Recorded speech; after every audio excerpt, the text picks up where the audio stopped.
இன்றைக்கி உப்புச்செடை பண்ண போகிறேன். அதுக்கு உப்புச்செடைக்கு 3 டம்ளர் 3 கிளாஸ் அரிசி மாவு போட்டிருக்கேன்.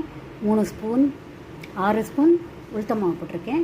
உப்பு ஜீரகம் போட்டு பிறகு வெண்ணெய் கையில் ஒட்டுற அளவுக்கு இருக்கணும், நிறைய வெண்ணெய் இருக்கணும். அப்போ தான் நல்லா கிறிஸ்பாக வரும்.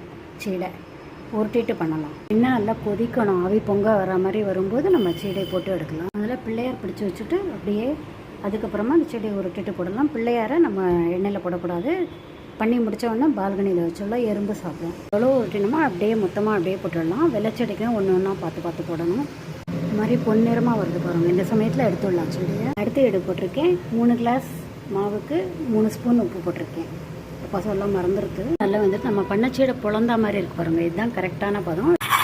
நல்லா இப்படி சவுண்டு வரணும். பண்ண செடியை ஆற வச்சுட்டு பாட்டிலில் போடலாம். உப்பு செடி ரெடி ஆகிட்டு இந்த இடத்துல செஞ்சு பாருங்கள். கமெண்ட் பண்ணுங்கள், சப்ஸ்கிரைப் பண்ணுங்கள். தேங்க்யூ. டைட் ஃபிட் டப்பாவில் போட்டு வச்சோம்னா 15 நாளும் அப்படியே இருக்கும், கிறிஸ்பாக இருக்கும். இந்த மத்தியில் பண்ணி பாருங்கள். தேங்க்யூ.